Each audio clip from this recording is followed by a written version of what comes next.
Okay. We just have to be careful with recording stuff. Okay. All right. Yeah, my connector's right here, so. I see. It looks good. Awesome. All right. Great. Cool. All right. Good morning, everyone. My name is Julian Wang, Associate Professor from Penn State University, Architecture Engineering, Graduate Program Director of Architecture Engineering. My affiliation is also with the Architecture and Material Research Institute at Penn State. So today, my presentation topic is about human-centered architectural windows. Before, oh. All right, okay. Okay, yeah, so really quick, okay, about our research. So our lab we have about like 10 PhD students, 1 or 2 postdoctorals. So our research track can be divided into like 3 categories. We work with the window facade physics, some nanoscale film coating for infrared selectivity, and also some fundamental research about the solar thermal conversions. And we also touch some dynamic glazing part, in situ measurements, etc. And from the external perspective, we work with extreme weather like heat wave, cold waves, the temperature swings, how building windows respond to those extreme weather situations or exposures. So those projects supported by National Science Foundation, USDA, and also EPA. So that's majority of our work with the research on energy and also physics. But meanwhile, we also work with the indoor occupants. So we got a couple of National Institute Health Research grants. So working with the indoor, visual, thermal, and also window related there. So today I will take this opportunity to introduce our 2 projects related to the indoor human factors related to windows and also lighting as well. So here's the topic. It's a smart lighting, daylighting for circadian health. So really quick, can you show of hands, how many of you heard of circadian light? All right, a lot, yeah. So the circadian lighting is basically the one that we maintain circadian rhythm, day and night. We have cycles, morning time, daytime we have stronger, we should expose to strong circadian stimulation. And during the night, we try to compress, so we try to make that as a minimum. So that's basic pattern we recommend or we learned. And a lot of studies came out from the early years of the 21st century, and using the human studies trying to understand whether the circadian lighting can enhance the productivity, sleep quality, mental health, etc. And it has been verified in recent years. So, but it's still not that still not very clear. It's still in the procedure for all the studies about circadian to the health.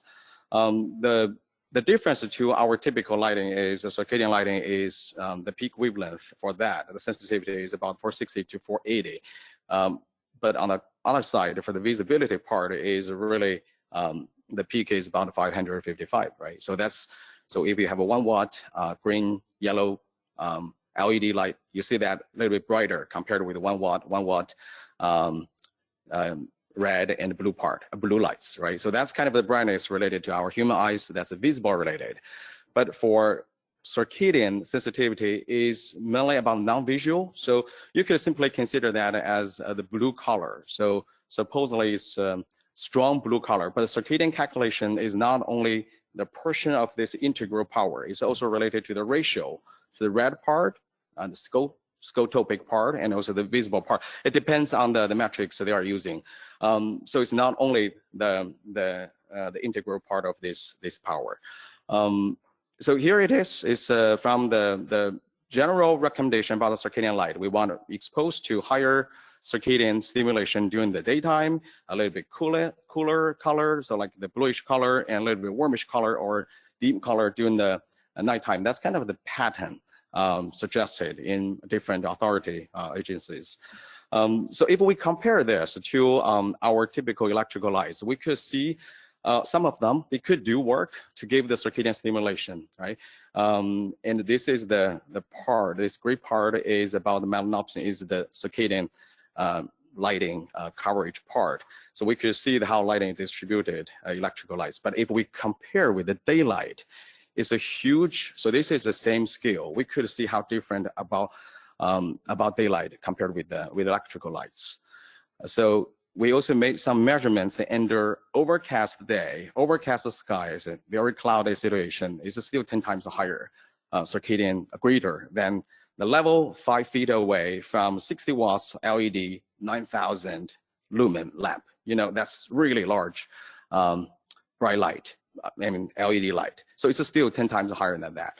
So in general, we understand daylight is a stronger circadian stimulation supply. However, in the research, it's still not, it's more in the electrical part, not so much in the daylight and the Windows related part. And to supply the daylight, Windows row plays over there, right? So one of the complication is the daylight is changing their spectral situations. They're changing from blue to the red to different color, and even from clear sky to cloudy situation. It's complicated. Probably one of the reasons not much research is trying to incorporate the daylight into the research to verify circadian lighting to the house. And in the past 1 year, so we work with the 2 nursing homes sponsored by NIH projects and trying to do some observation data and also talking a lot about the situation with the nurse over there. One thing we notice is not every afternoon, but mostly in the sunset situations, the lighting, the outside light is getting a little bit reddish, the warmish, and you will have higher frequency to hear screaming, agitation, and all the other behavior issues. So in the domain, which is called sundowning syndrome. So sundowning syndrome is the term used to illustrate the situation at that time. People with dementia, they will have more agitation, the mental health, behavior issues. So there are several hypotheses behind of this. But one of the hypotheses we have is this is related to the circadian lighting through the windows. We also observed in the patient rooms, they have chance to facing west, whether they have a higher frequency. So we're doing all these things to verify. The window is important, especially the outside daylight at specific situations. They may not always give positive feedback to the indoor occupants. So we did this. So this is the nursing home. We take the photos. This is a typical lighting they have. So firstly, they use a very warm light to give kind of home feeling, welcome feelings, something like that. It's very common and a little bit dim. And so what we did is, because we want to incorporate daylighting into the study, we work with the healthcare groups and also nursing professors in the area. We incorporated smart lighting controls specifically in the window zone area. So the sensor will detect if there is a stronger, the reddish color, the power penetrating from the windows. So the sensor will trigger the lighting to tune the color with a little bit bluish color to compensate the blue part. So give a little bit more circadian stimulation at that time. Still maintain the consistent circadian stimulation. That's kind of the concept that we do. We also bring the smart switches, all the other things. We want to measure whether such things can mitigate the behavior issues, especially in the sunset situations for the sundowning syndrome. We don't have outcomes yet. We don't have results yet. So it's still working on. We already took 4 months on site for data collection. We'll do 2 more months for data things analysis, and we will report maybe next time. Oops. And here is the one showing what we did after the retrofitting of the electrical lights. We don't have a chance to do the windows, so we can only work with the lighting. That's easy. Relatively easier to handle, to retrofit. You could see a little bit difference about the color. And also this is the same day we took the photo before and after we changed the lights, and you could see outside is cloudy at that time. And it's the inside is getting different. And we measure the circadian stimulation, circadian lighting levels is much higher than the previous one. So yeah, so we have the results later in the future.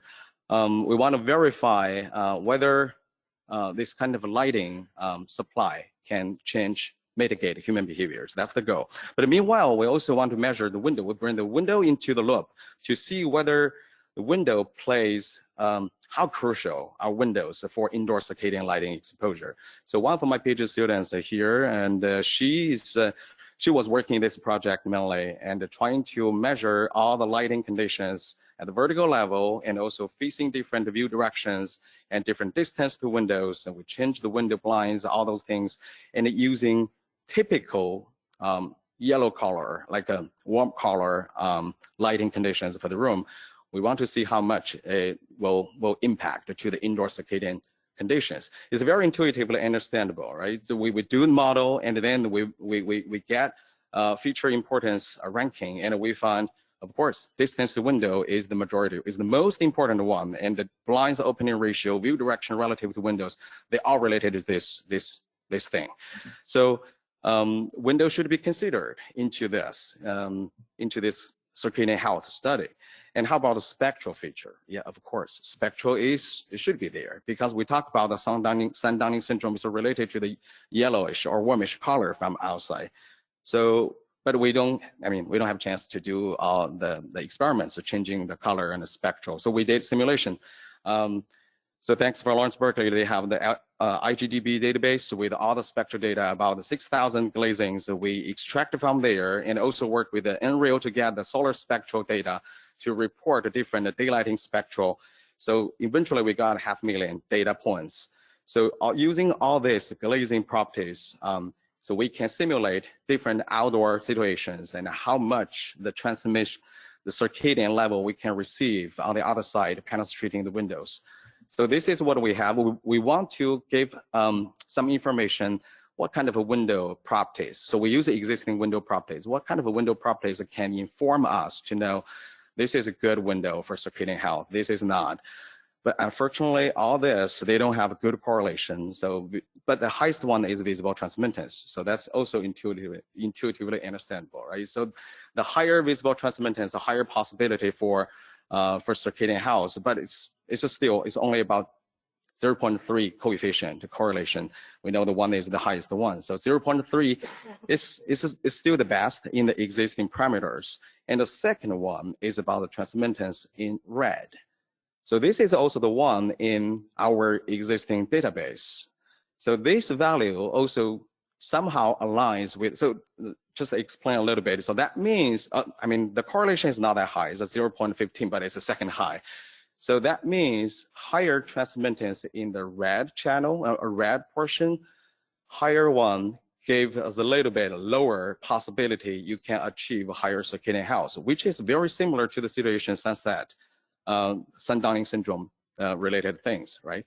So, but this is the basic things we try to illustrate about the properties. Then I talked to my student, why not we try the circadian transmittance? It's not complicated. We're just using for the window, before window, after window, how much of circadian light and how much ratio we could get. So we like the visible transmittance calculation. So we simply get this and we found, okay, so it's better, 0.6 correlation and 0.4 for clouded situation. It's still not good, and not the best situation. Of course, there should be some new metrics proposed that is established or to calculate the whole window structure or glazing properties involve the spectral data into it. But we did very simple kind of a characterization. We want to see what's the lower circadian light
airflow, right? So it's not only from infiltration, it can be also driven by the draft because of the temperature difference, the surface and indoor. So all this should be counted into thermal comfort calculations, and because they affect the local air. So local means the near window zone, the air temperature, mean radiant temperature, air motion, and also temperature gradient. So we did a project a few years ago to verify if the surface is pretty low temperature compared with the indoor and how much draft we could get depending on where you put the vents. So ASHRAE defines if the 4 degree from the toe to head difference temperature gradient, people will not in the comfort situation. That's under the code, in the code. So that's also related to this thing. So window definitely is affecting the human thermal comfort. And comparatively, and how we use all this into the thermal comfort rating. There is one which is called a PMV. It's well established in the area. So it's basically taking all these parameters into the calculation, a series of equations, and then they can calculate from -3 to +3. -3 means too cold, +3 means too hot, and 0 is the best situation. So they define 0.5, 0.5, negative, positive. That's kind of a thermal zone. So this is a typical method transferring the window effects to the thermal comfort has been used a while. Relative or comparatively, the air temperature, air motion, and the long wave part and also this infiltration part or air motion part have been studied well and incorporated into the current thermal comfort calculations pretty well. So we are looking at the one for shortwave radiation effects within the near window zones. The reason we look at that is in the typical way we calculate this, we just know how much solar transmittance, like 20%, 0.2. We know outside is 1,000 watt per square meter. And then we know 2,000 watts square meter transmitted to the room. And then use that amount of energy to calculate temperature increase. And that's converted to the mean radiant temperature. So mean radiant temperature is not same, it's a separate concept to the air temperature, right? So it's a different concept. And then this parameter will be fed into the thermal comfort model to predict the comfort. The issue we look at this is the solar transmittance is a single number that cannot represent the complication about outdoor and window and indoor because they're basically spectral data, right? So outside the solar spectrum always different. And then the skin will be also different from people to people, from race to race. And then another complication is from window. So window also bring another complication about the spectral distribution of light. So what we did is also using the IGDB database and to put this glazing into a simulation and then standardize all the other parameters are kind of the outside boundary, inside boundary, like how far you're talking about between the people to the window and what kind of sky conditions. We try to standardize all the situations and to do the kind of a fair comparison about all the window, all the glazing products to see how they perform, how much mean radiant temperature they can cause, and then how much PMV, the comfort, can be led. So here it is. So we have all this data and put that into this curve, and the y-axis is talking about temperature increase, mean radiant temperature increase from 3 to 33 Celsius degree. We're using Celsius there. And then we divide them into the 10 category. So from TE1, thermal effect index 1 to thermal effect index 10. And later we use this to verify how they are changing the indoor thermal comfort. So here's just really quick 2 examples. So one is about both of them have solar transmittance the same, about 0.2, but they have different spectral variation. And then after calculation, we find the increase the mean radiant temperature for the blue line, blue glazing, is a 3 degree, and 9.2 for the red one. Again, so this is a mean radiant temperature. It's not a real air temperature. So thermal index, so if put that into the category, one is in the index 1, another one is the level 1, another one is the level 3. And another case is they both have visible transmittance of 0.4. And this will be even higher difference. The increase, the mean radiant temperature changed from 8.5 to 15, and the thermal index is from 3 to 5. So this is for the situation assumption people is standing inside of the sunshine area. So just very near window zone, right? So it's under the sunlight conditions, how much mean radiant temperature they receive. But they still not tell us too much how it's related to the comfort. Then we put a boundary talking about, if we're talking about the small office, 100 square foot with 4 by 6 south window, and we set up thermostat 75 Fahrenheit degree in the room. And then under this different glazing products, what do we have?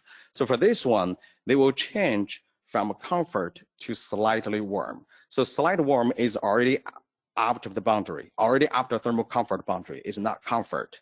Okay, so they already changed the person from comfort zone to non-comfort, discomfort zone. And thermostat to change, to make the people back to the comfort zone, we have to lower down the thermostat 4 degrees. So again, this is kind of assumption. We assume 75 degrees set up in the thermostat, and this person is under direct sunlight within the window zone. And under these 2 types of a window or glazing, and we need to lower down 4 degrees from one and move to another one, okay? And then, the right one will be more intense. So they will change from slightly warm to hot situation. So hot is definitely under kind of a heat stress situation. So thermostat needs to be lowered by 7 degrees. So using all this practice or all this investigation, we want to demonstrate the glazing. If we should take the spectral data into the consideration for the full calculations. So all this existing parameter probably is another issue cannot predict about thermal comfort. So and also you could see it's related to the thermostat controls. So in other words, if the building is a small office or small room with the large side windows, if we understand the people is always in the window zone or in the sunlight zone, so the thermostat will be different compared with the typical situation. So this is also related to the energy using. It's not only about the comfort, because if smart building can sense the people location, all those things, they can be linked to the energy consumption and thermostat control.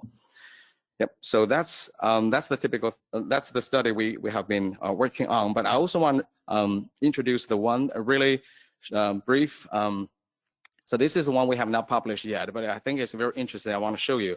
So we have a Hue heat hypothesis in the area for a century, more than a century. So that hypothesis is people seeing red color, they will feel warm.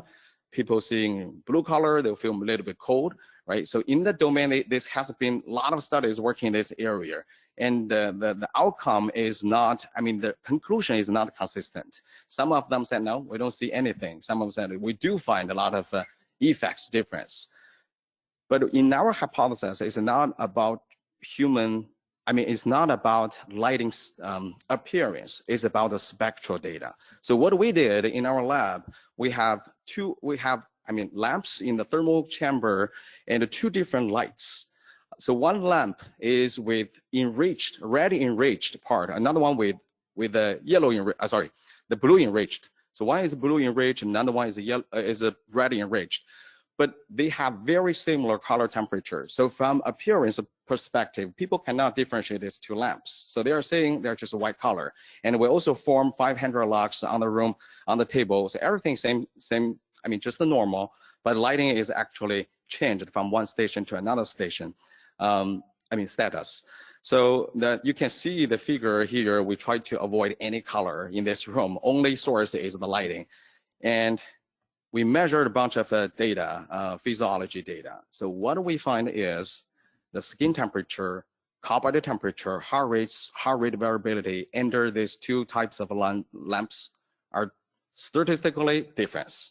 So that means, the result is under red enriched lighting, people have a little bit higher heart rates compared with the blue enriched light. So again, this is only electrical lights, and this is only 500 lux on the table, and under no any color intervention in the room, and it looks like exactly same, but people have different heart rates, different carpet temperature, different heart rate variability. So that informs us there do have some information behind for human thermal response under different spectral conditions. And this is related to the thermal, right? This is kind of an interaction between the spectral and the thermal response. And again, this is just light.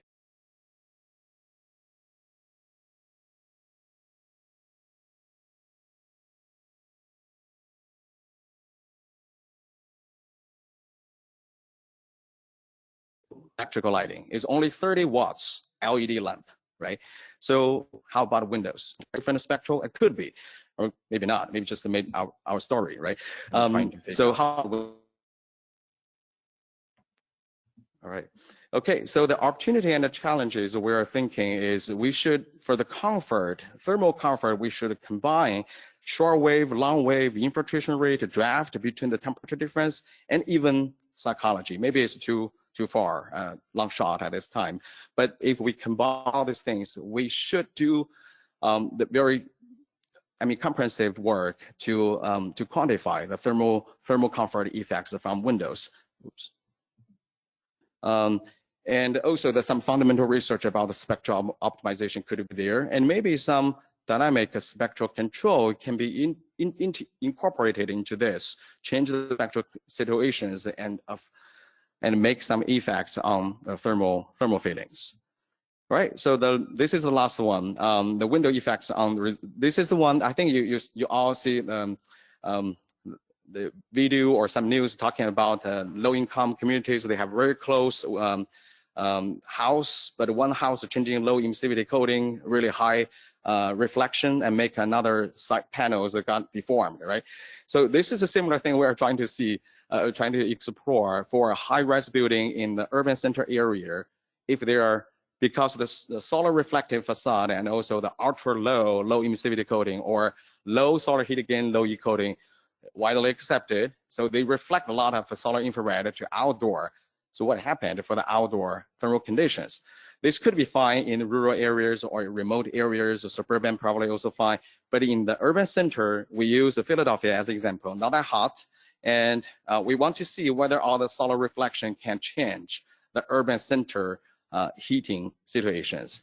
So the comparison is from these two windows. One that has low emissivity coating and put that on a layer 2. Another one is just double pane clear. So they have very different solar reflectance from the front perspective. Here's the result. So August 4th, 12 p.m., the average ground solar radiation is increased by 17% because the solar infrared is basically trapped into the center area of the urban. And some points achieved 1.6 times greater about the solar radiation increase.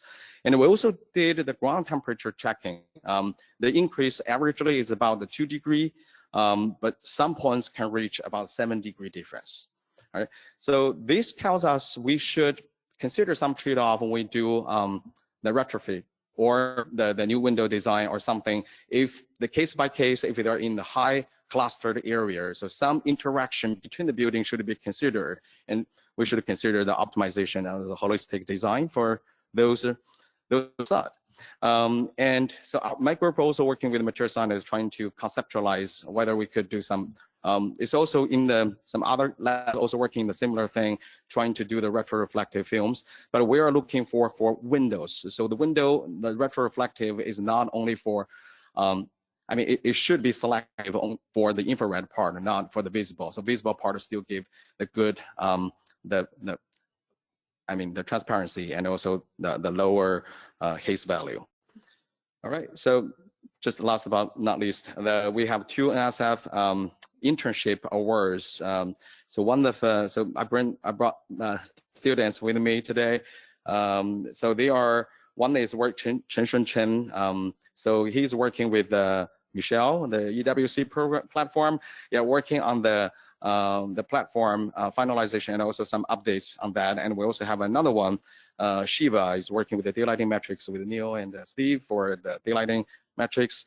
And we also work with Rob for the durability testing with another student to see how we want to take the extreme weather into consideration. So in the past, we use routine weather. Now the climate is changing. So how about under the forecasting weather situations, more frequent heat wave, cold wave, temperature swing, how much about durability of different window technologies. Yep, that's all. Great, thank you. So we probably don't have time for the questions, but if you have questions, we'll stay here the whole day. My students is also here, so they are working on all these projects I just described. So if you have a question, please come to talk to me, talk to them, ask them what they did, ask me. Okay, all right, thank you.